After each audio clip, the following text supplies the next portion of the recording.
ఫిలిప్పీలకు రాసిన పత్రిక 1:22. అయినను శరీరముతో నేను జీవించుటయే నాకున్న పనికి ఫలసాధనమైన ఎడల నేనేమి కోరుకొందునో నాకు తోచలేదు. హల్లెలూయా. హల్లెలూయా.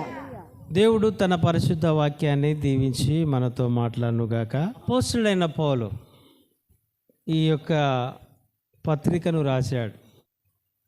ఈయన దానికన్నా ముందు 21వ వచనంలో ఒక మాట మనతో మాట్లాడుతున్నాడు. ఏమని? నా మట్టుకైతే బ్రతుకుట క్రీస్తే, చావైతే లాభం. చాలామంది ఈ లోకంలో చాలురా బ్రతికిన కాడికి, చనిపోతే నయం అని అనుకుంటారు. మామూలుగా అయితే ఈ మాట ప్రతి క్రైస్తవునికి లాభమే. రక్షణ పొందిన ప్రతి బిడ్డ, సువార్తను నమ్మి బ్యాప్టిజం తీసుకున్న ప్రతి బిడ్డ, దేవుని యొక్క వాక్యాన్ని ప్రేమిస్తున్న బిడ్డ, చావైతే లాభం. ఎందుకంటే ఇక్కడ ఎన్నో బాధలు, అవమానాలు, అక్కడ పోతే అవమానాలు ఉండయి, ఆకలి దప్పులు ఉండయి. అందుకోసానికే ఎబ్రిలకు రాసిన పత్రిక 13:14 ఒక మాట మనకు కనబడతా ఉంది. ఎబ్రిలకు రాసిన పత్రిక 13:14.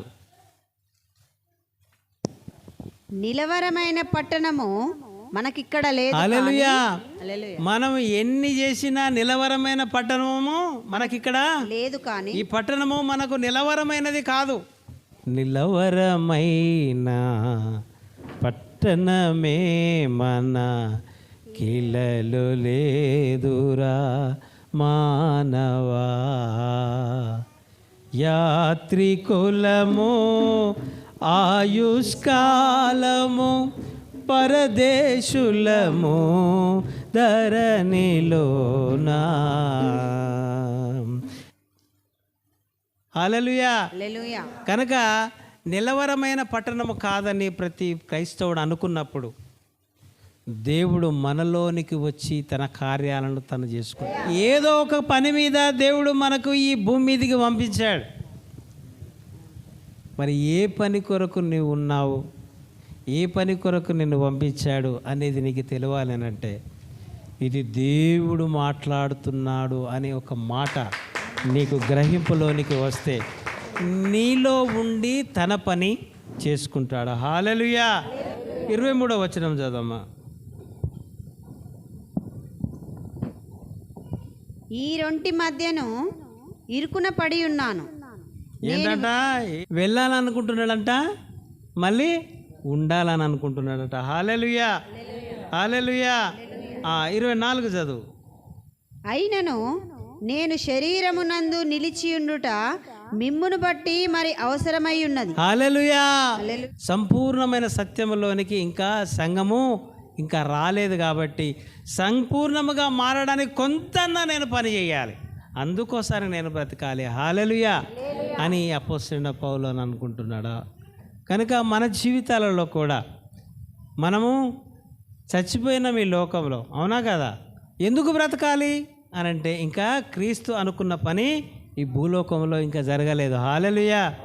కనుక నేను బ్రతకాలయ్యా అనే ఓ బలమైన కోరిక అపోస్తలుడైన పౌలుకు ఉంది. మనకు కూడా చావాలనిపిస్తుంది, కానీ ఎందుకు బతకాలనిపించాలి? ఇంకా చాలామంది నన్ను బట్టి ఇంకా నిన్ను నమ్ముకునేవారు ఉండాలి అనే ఒక ఆలోచన కలిగి మనం ఉండాలి. హల్లెలూయా. ఆయన కొరకు బ్రతకడం ప్రారంభిస్తే దేవుడు నీలోనికి వచ్చి నీ ద్వారా నువ్వు అనుకున్న వాటి కన్నా ఇంకా ఆశ్చర్యమైన కార్యాలు దేవుడు నీ ద్వారా జరిగిస్తాడు. హల్లెలూయా. ప్రభువా, ఎందుకు నన్ను పిలిచినావు? నా పట్ల నీ ఉద్దేశం ఏంది? ఏ కార్యము నా ద్వారా జరిగించాలనుకుంటున్నావు? మీరు నాలోకి రండి, నేను నీ కొరకు బ్రతుకుతా దేవుడా అని కాదు. హల్లెలూయా.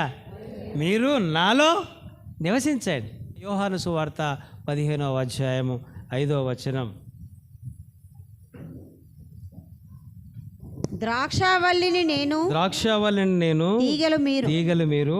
ఎవడు నాయందు నిలిచియుండునో, ఎవడు నాయందు నిలిచియుండునో, నేను ఎవని యందు నిలిచియుందునో, నేను ఎవనియందు నిలిచియుండునో వాడు బహుగా ఫలించు. హల్లెలూయా, హల్లెలూయా. హల్లెలూయా.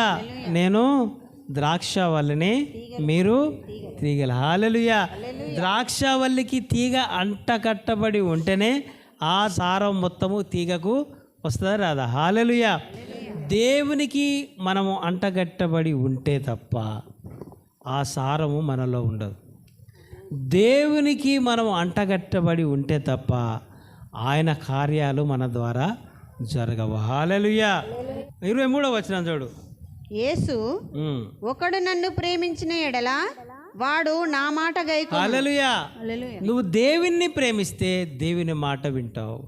నువ్వు దేవుని మాట వినట్లేదు, గైకోవట్లేదంటే నువ్వు దేవుని ప్రేమించడం లేదు అని దేవుడు ఇక్కడ వాక్యం ద్వారా మనకు సెలవిస్తూ ఉన్నాడు. హల్లెలూయా. 24 కూడా చదువు. 24వ వచనం. నన్ను ప్రేమింపని వాడు నా మాటలు గైకొనడు. హల్లెలూయా. హల్లెలూయా. నన్ను ప్రేమిస్తే మాటలు గైకుంటాడు. నన్ను ప్రేమించిన వాడు నా మాట వింటాడు. నా మాట వినలేదు, నా మాటలు గైకొనలేదంటే వాడు ఏమన్నట్టు?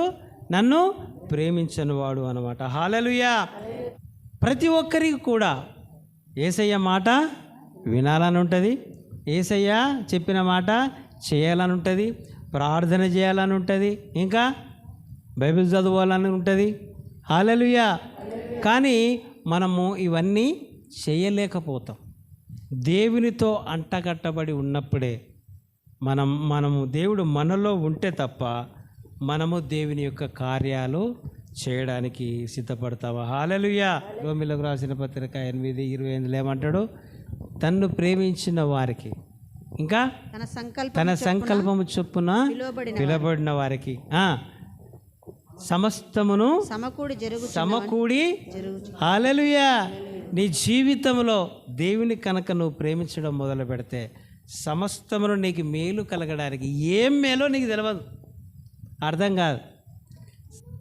దేవుని కొరకు మనం బ్రతకడం కాదు, దేవుడు మనలో బ్రతకాలి. హల్లెలూయా. ఆయన ఏమంటాడు? నాకు వేరుగా ఉండి మీరు ఏమీ చేయలేరు. దేవునికి వేరుగా ఉండి ఏమీ చేయలేరు. దేవునికి నువ్వు అవసరం, ఏదో ఒక కార్యము చేయాలనే ఆయన ఉద్దేశం. అందుకోసానికి దేవుడు నిన్ను పిలిచాడు. దేవుని ఉద్దేశం వేరుంది నీ పట్ల. ఎంతోమంది వచ్చి కూర్చున్నారు, వెళ్ళిపోయారు. కానీ నువ్వు ఇంకా సంఘంలో నువ్వు ఇంకా ఉంటున్నావు అంటే దేవుని కార్యము ఏదో ఒకటి జరగాల్సిన ఉంది. హల్లెలూయా.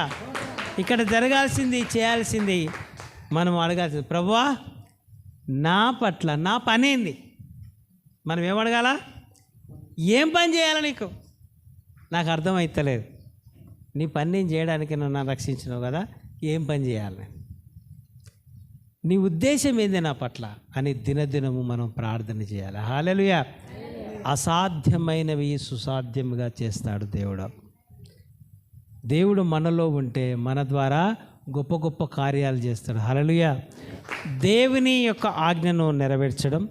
2, దేవుడు మనలో ఉండాలి. దేవుని కొరకు మనం కాదు సేవ చేసేది, దేవుడు మనలో ఉండి తన కార్యాలు జరిగించుకోవాలి. దేవుడు తన పరిశుద్ధ వాక్యాన్ని మన వినికిడిలో దీవించునుగాక. ప్రార్థన చేసుకుందాం. మా జీవము గల మా యేసయ్య, మా రక్షకానికి వందనాలు. అవును ప్రభువా, మా పట్ల నీ ఉద్దేశములు ఏమై ఉన్నాయో మాకు తెలియదు ప్రభువా.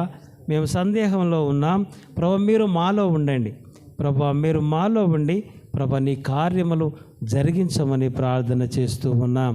యేసయ్య నీకు వందనాలు, స్తోత్రములు చెల్లిస్తూ ఉన్నాం.